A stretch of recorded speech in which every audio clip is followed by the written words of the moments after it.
Okay, this is the starting of part two.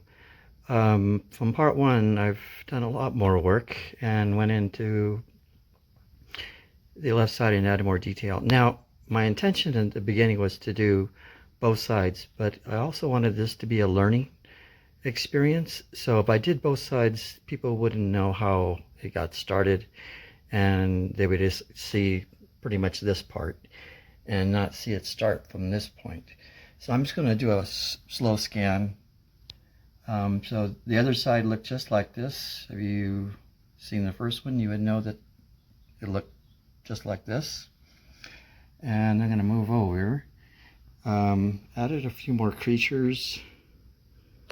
Doesn't mean I'm done. It just means I've added more detail.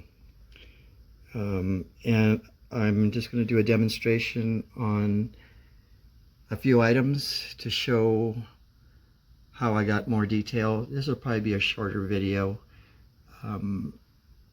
So there's part of the top that looks undone. Went into the dragonflies. They were kind of really simplistic. Went into the dragon looking thing. Added some red in the eyes. Did the tail. Added more stuff there. Enhanced the bird-like structure. Kind of went into that flowering looking thing and added more. Anyway, so that's kind of where I'm at. Okay, so right now I'm going to be working on the dragonflies a bit. They're not completely... now they're a representation of realism. I have created some dragonflies that I would be calling scientific, and every little bump, lump, and window little frame would be done. So because I didn't have this was just a squiggly mark like this, I couldn't start from where I would like to, but hopefully you can see the process. Now,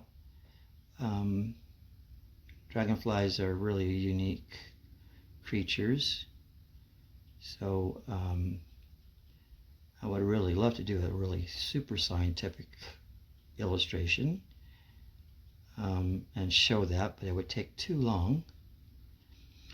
Some of them even have little, and I'm just going to put this in here, they have little spikes on the edge. I'm using a liner brush. Sometimes I use a liner brush or a 3/0, but just right now I'm just using a liner brush. They have these little spikes, and because nature is nature, that would be used in case they got tangled up in a spider web. It would give them an out. They are the best hunters. They have the best success rate of any creature alive. Their percentage is so high they don't miss. If you ever seen one move, you'd probably guess that's the reason. Okay, so again, so I went into a lot of stuff everywhere. I'm going to move it down here a little bit. Now, because I'm kind of rushed for time, the process I'm going to be doing now is just the detail part that takes forever. And again, I'm not doing a scientific, I'm just pulling out the color and blending. Just makes things a little bit more interesting. Kind of went into the eye a little bit and the face. Now I see that nose there. I'm going to probably come in with a little red and purple just to give it a definition.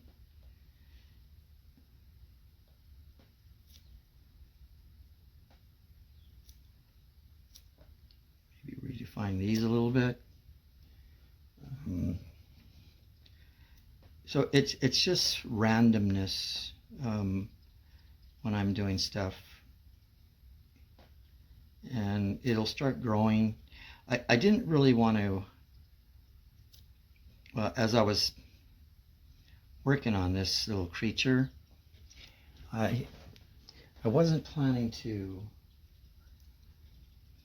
go this detail. I was going to work on this side and the other side. So there's that little creature with the eyes and the mouth.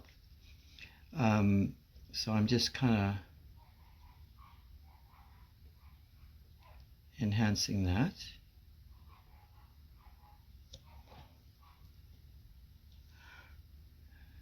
But I wanted to keep this as a learning experience. So the right side will never be finished, mainly because I want to show the process, and that's more important than anything else. It starts a certain way, and just with time and creativity and having no kind of preconceived notion, it just, now I'm just going to add a little bit of that white to the forehead. That will give kind of a little bit of an illusion that the forehead is popping out a little bit. It's a slow process. You can see it popping out a little bit, hopefully. It's just adding volume like that right there.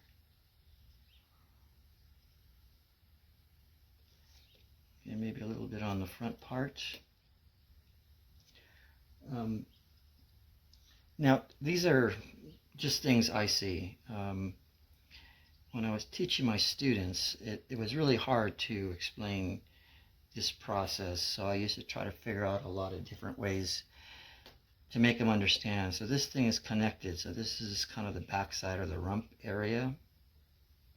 So I'm just going to give it a little bit more definition.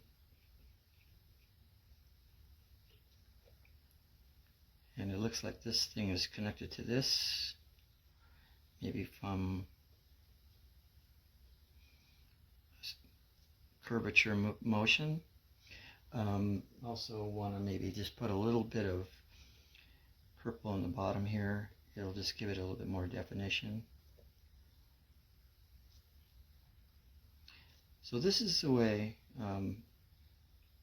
I work. Now, like I said, I was a scientific illustrator, and this is kind of almost like a revolt of being controlled to do something that is following procedure. Now, I have to admit, it made me a better artist because it made me see detail that I would have never seen.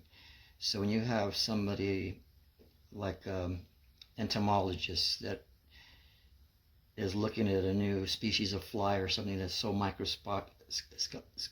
microscopic that he is wanting to see every little crevice, because they all mean something to him.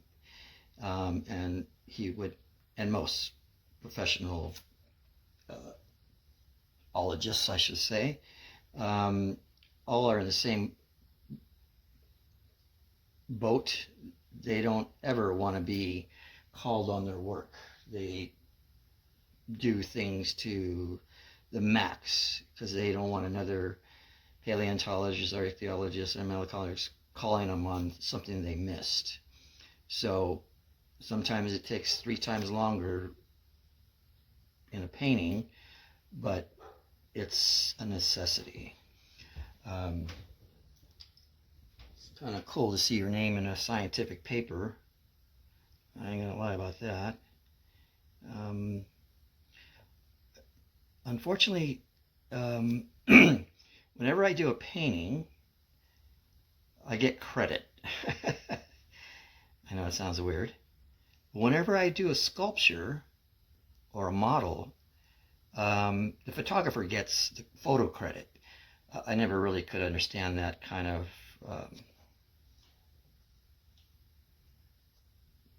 idea. I mean, if you spent a couple of months on a sculpture and the person who took the photograph gets the credit, I'm not too happy with that, but it's just the way things work, copyright things. Now, I'm going to come in, that's really close.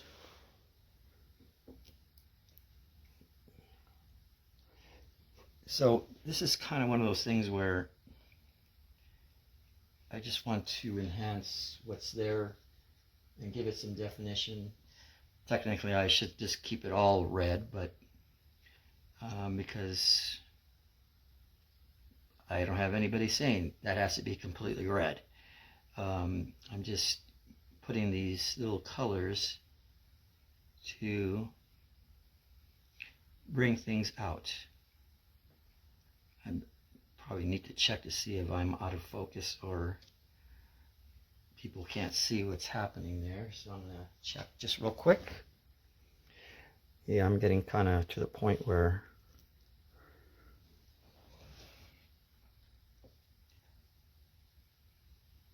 like I said, this is just going to be a long process of going back and forth.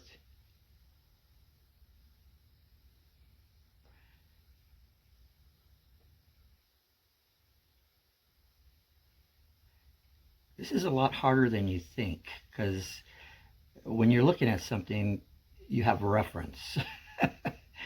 This is, like I said, doing that scribble technique and then trying to see what is popping out in your imagination. And then that's only half of it, because then you got to create something out of it, and then you have to do detail, and it has to make it look right. So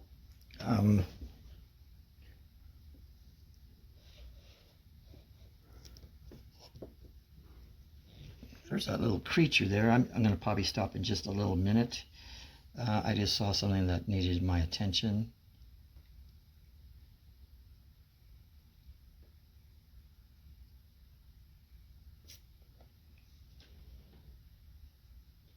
So, and it's just going to make a separation between this little creature here with eyes and nose and mouth and this, I guess, a double dorsal fin. Anyway, I'm going to stop there. Hopefully you enjoyed something that's so random and different from what's out there. That maybe it'll make sense, or it is something that is breaking from the norm. Anyway, I'm going to stop it right there. Hello, I'm Steve Melendrez, a model maker, illustrator, scientific illustrator, sculptor, design Natural History Museum in Los Angeles.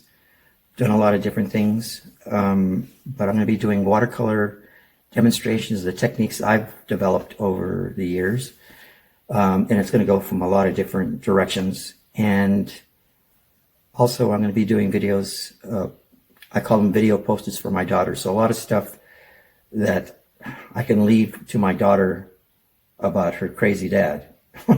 So I'm taking a lot of different directions, but mainly three.